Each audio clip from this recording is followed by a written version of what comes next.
You ever move somewhere thinking you're finally going to get peace, only to find out you've landed smack in the middle of a storm you didn't see coming? I sure didn't. My name's Jake Mulallery, and after 20 years duking it out in New York courtrooms, as a corporate real estate attorney, I walked away from it all. Suits clients' late-night caffeine binges done. I packed my stuff into the back of a beat-up truck and drove north straight to the rugged coast of Maine. My uncle's old house was sitting empty, just begging for a second life. Weather-beaten quiet with a view of the Atlantic that made your soul sit still. He built that place in the 60s with his own 2 hands, said it was the one spot on earth where he could breathe.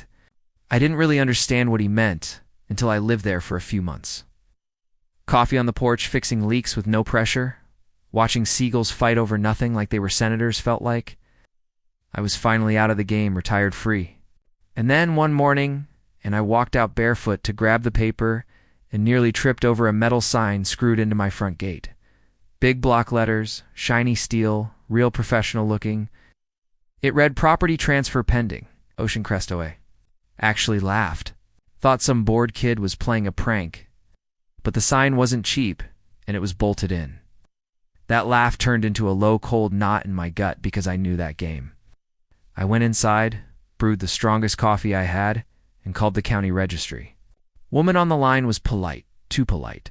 Said Oceancrest HOA. It filed new integration maps for the coastline, claiming my land was included in some kind of oversight extension. Even had documents on files signed notarized. She sent them over. Soon as I opened the PDF, my legal brain kicked in. Notary stamp was real, except the notary who supposedly signed it. He died 2 years ago, and the parcel map had been doctored. I could spot the forgery in seconds. Problem is, most people can't. That's when I called Bill, my old law partner, back in the city. Told him the whole thing in under 5 minutes. His response, "Damn, Jake. Sounds like someone's trying to steal your house with a stapler and a signature. Want me to dig?" I wanted him to dig deep. By noon that same day, a black SUV rolled up my gravel drive like it was on a red carpet. Out stepped a woman straight from a power suit catalog. Platinum hair, sharp heels, and a smile that said she'd already measured the drapes. Behind her were 2 guys with clipboards and matching golf shirts like they were ready to assess the value of my soul.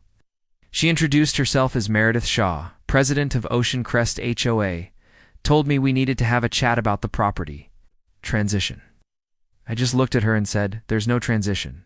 This is my land, always has been." She chuckled, this tight nasal sound like a coffee machine spitting steam. "Well, that's up for discussion, Mr. Mulallery.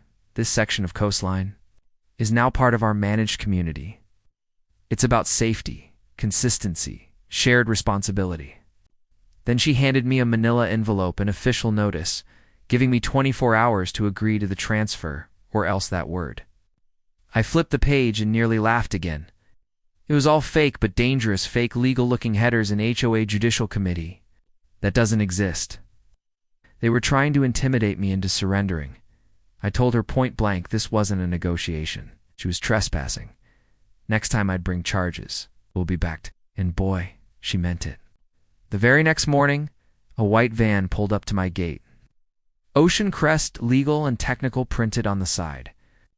3 guys stepped out, badges clipped to their belts, tools in hand. One had a measuring tape, another had a damn clipboard, and the third was already snapping photos of my porch like it was a crime scene. I warned them to leave, told them they were on private land. They ignored me. One even tried the side gate.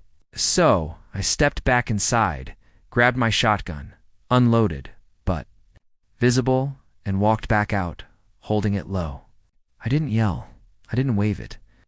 I just said, "You've got 30 seconds to leave before I call it in as a break-in."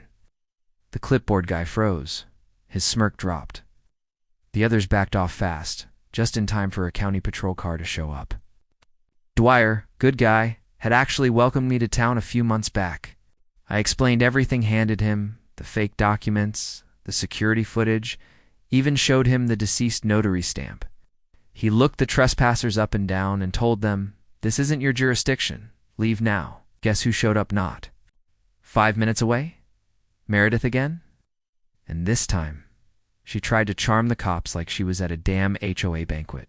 said I threatened her with a firearm. But Officer Dwyer watched the footage and called her bluff. He warned her, "Come back here again. It's criminal trespass."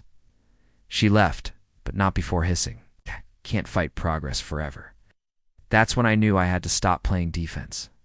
I filed a restraining order that same day, brought every piece of proof I had to the A courthouse, deeds, photos, emails, and all of it. Judge signed the order without blinking. Right on cue, Meredith was caught on my security camera. That night, slipping another fake letter under my gate at 2 a.m., she was unraveling. I hired a private investigator. Joe Malone, ex-detective with eyes like steel, told her I wanted everything who Meredith really was. What skeletons were hiding in that HOA closet, and who else was backing this little empire of hers? Within 48 hours, Joe had found gold. Turns out Meredith had pulled the stunt before twice. Once with a retired Navy couple who she tried to scare off their lake property. Another time with a widow who didn't even know she was being targeted until her mailbox was ripped out by HOA contractors. Both cases got buried under private settlements, but the paper trail was there, compiled everything. And just when I thought Meredith would finally back off, she went nuclear. Called the cops on me, said I brandished a weapon. Officers showed up at my house, lights flashing, but again, I had the footage. I stayed calm, handed over my phone, and let the truth do the talking. That was the crack in her armor. A week later, we were in court. Meredith's attorney gave some polished speech about community cohesion and miscommunication over parcel boundaries. Bill tore him to shreds, laid out every forged file that every fake claim, and finally held up the death certificate of the notary Meredith had magically resurrected for her forms. "Your Honor," Bill said, "either this HOA has access to the afterlife, or we're looking at textbook fraud." By even the judge cracked a smile. The gavel came down hard. Protective order granted. All HOA claims nullified. But it didn't stop there. Judge referred the case to the county prosecutor. A week later, charges were filed. Forgery, harassment, attempted fraud, and obstruction. Meredith got cuffed right outside her fancy White House while the neighbors watched. But the cherry on top, the civil suit, damages awarded. $3.8 million home. Her personal assets seized. Her name dirt. HOA dissolved within a month. Residents turned on each other. Lawsuits flew left and right. Joe called it the HOA Implosion Olympics. May I replace the old iron gate with a reinforced one? Hung a new sign that said private property, not for whoever. Every time I walked past it, I smiled just a little. And last week, I sat on the porch. With Bill, Joe, and a couple of old friends, grilled lobster on a new pit, watched the sunset, and toasted to finally getting my peace back.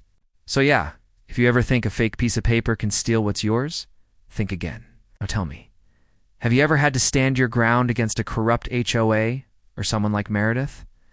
Drop your story in the comments. I want to hear how far this madness goes. And if you've ever dreamed of telling an HOA where to shove their paperwork, hit that like button, share this video, and subscribe. Because this war, it's just getting started.